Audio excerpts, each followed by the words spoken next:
अस्सलाम वालेकुम fourth year students. आज जो टॉपिक हमने करना है दैट इज़ द कैपेसिटर्स, और ये हम 5th चैप्टर स्टार्ट कर चुके हैं that is of the capacitors and electrics.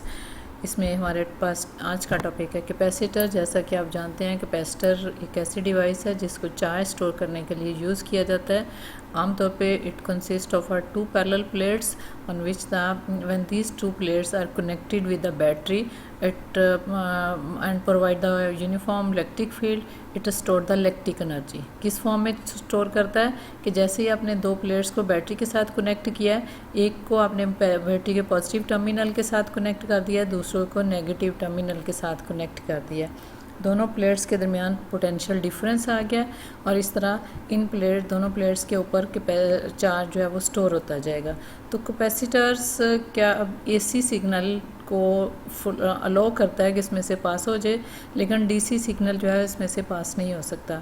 AC और डीसी का भी आपको पता होगा। AC for the alternating current जिसमें वैल्यू हर पॉइंट पे चेंज होती रहती है, और DC that is the direct current जिसमें वैल्यू चेंज नहीं होती। एसी की ना सिर्फ वैल्यू बल्कि उसकी पोलैरिटी भी चेंज हो जाती है आफ्टर द हाफ साइकिल। इसका जो पॉजिटिव एंड था, पॉजिटिव टर्मिनल था, वो नेगेटिव हो जाता है और नेगेटिव जो है वो पॉजिटिव हो जाता है।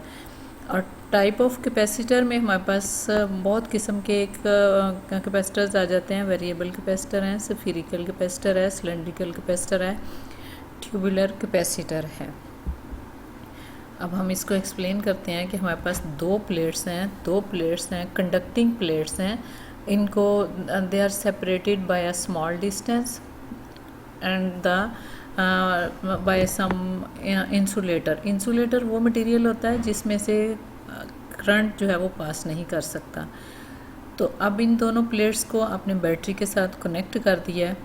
इन प्लेट्स को आमतौर पे इलेक्ट्रोड्स कहा जाता है, और एक प्लेट जिसको आपने पॉजिटिव टर्मिनल ऑफ बैटरी के साथ कनेक्ट किया है उसको हम एनोड कहते हैं, और वो प्लेट जिसको आपने नेगेटिव टर्मिनल ऑफ बैटरी के साथ कनेक्ट किया है इसको कैथोड कहते हैं।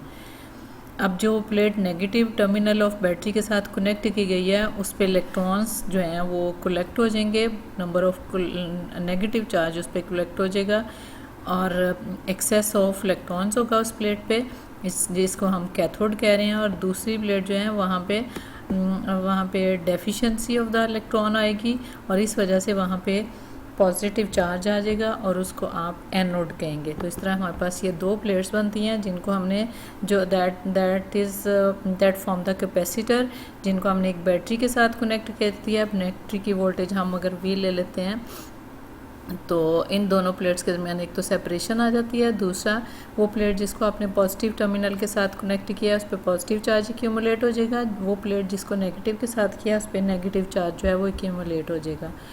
अब इसकी चार्जिंग और डिस्चार्जिंग आ जाती है। जब हमने दोनों प्लेट्स के दरमियान बैटरी रख दी, उसको एक सोर्स क्या था, दैट वाज अ बैटरी के पॉजिटिव और नेगेटिव टर्मिनल के साथ कनेक्ट कर दिया, तो एक प्लेट पे पॉजिटिव चार्ज एक्यूमुलेट हो गया, दूसरे पे नेगेटिव चार्ज हो गया। इसको हम कहते हैं चार्जिंग ऑफ द कैपेसिटर। और डिस्चार्जिंग क्या होगी कि दोनों प्लेट दरमियान में से आपने बैटरी हटा दी है और दोनों को एक कंडक्टर के साथ कनेक्ट कर दिया है। एट दैट टाइम करंट की अब डायरेक्शन क्या है वो अपोजिट हो जाएगी। करंट जो दोनों प्लेट्स के ऊपर एक पे पॉजिटिव और एक पे नेगेटिव चार्ज था, वो जो चार्जेस हैं वो फ्लो करेंगे, उस वक्त तक फ्लो करेंगे जब तक पोटेंशियल डिफरेंस एग्जिस्ट करता है। अगर दोनों प्लेट्स का पोटेंशियल सेम हो जाता है तो चार्ज का फ्लो और दूसरे लफ्ज़ों में करंट जो है वो ज़ीरो हो जाएगा। अब हम ये देखते हैं मैथमेटिकल ट्रीटमेंट के हमारे पास जो हमने कहा कि चार्ज स्टोर हो जाता है। चार्ज फॉर एग्जांपल हम कहते हैं किसी एक प्लेट पे चार्ज Q स्टोर हो गया, और ये Q जो है that depends upon the potential difference. हमने बैटरी लगाई थी of the potential difference V की। अगर हम दोनों प्लेट्स के दरमियान जो हमने बैटरी लगाई है उसका पोटेंशियल डिफरेंस इंक्रीज़ करते जा रहे हैं, तो जो चार्ज एक प्लेट पे स्टोर हो रहा है उसकी वैल्यू भी इंक्रीज़ होती जाएगी। तो हम कह सकते हैं Q directly proportional to V। Q क्या है, that is charge on one plate, and V that is the potential difference between two plates, and Q directly proportional to V, and हमें पता है जब प्रोपोर्शनलिटी साइन आता है तो आप इसको रिप्लेस करते हैं by equality sign, and then this equation becomes equal to Q is equal to CV, where C is the constant of proportionality, and this constant of proportionality is also called the capacitance. Capacitance is the capacity of charge to store, capacity of the capacitor to store the charge on it.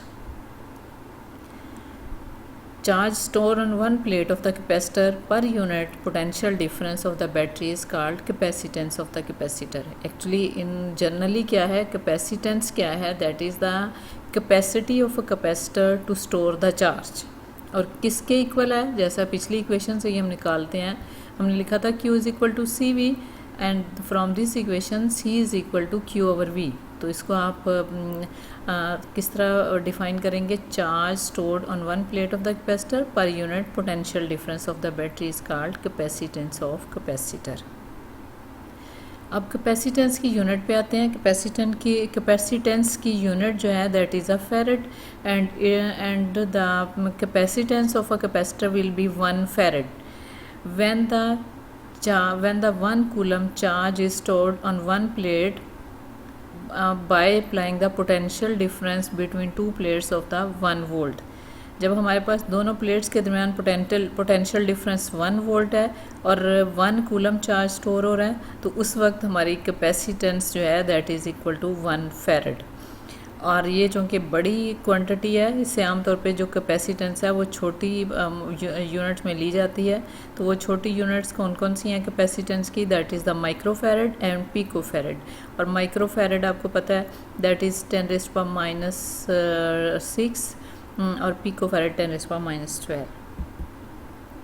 अब हम ये देखते हैं कि factors on which factors the capacitance depends upon, या वो factor which effects the capacitance, वो कौन से फैक्टर हैं जो कैपेसिटेंस को इफ़ेक्ट करते हैं, उस पर असर करते हैं. तो ये हमारे पास 3 आ जाते हैं.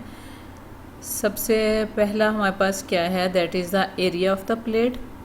एरिया ऑफ द प्लेट, हमारी जो हमने पैरेलल प्लेट्स ली थी उनका एरिया, जितना ज़्यादा उनका एरिया होगा उतना ज़्यादा क्या होगी, कैपेसिटेंस होगी. दैट मीन अगर हम यहाँ प्लेट्स का एरिया बढ़ाते जा रहे हैं तो हमारी कैपेसिटेंस जो है वो भी बढ़ती जाएगी. और सेकंड जो है that is the separation between 2 plates. जो 2 प्लेट्स हैं उनके दरमियान डिस्टेंस है, जितना ज़्यादा कम डिस्टेंस होगा उतनी कैपेसिटेंस बढ़ती जाएगी.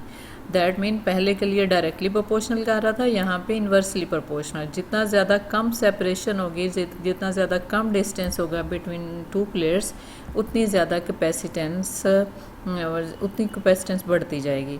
और third thing that is the dielectric medium.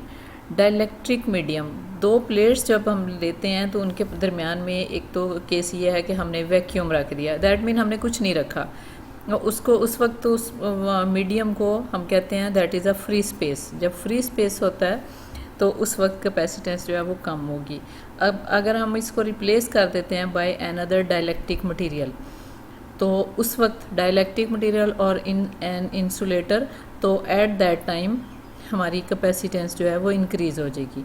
तो अब ये कैपेसिटेंस जो है, ये चूँकि डाइलेक्ट्रिक मीडियम जो है वो डिफरेंट हैं, बहुत सारे मीडियम्स हैं, उनकी डाइलेक्ट्रिक कांस्टेंट भी डिफरेंट है. तो अब उन सब पे के साथ कैपेसिटेंस जो है वो वेरी करती जाएगी. इसके साथ ही हमारा ये टॉपिक एंड हो गया. उम्मीद है कि आपको इसकी समझ आ गई होगी.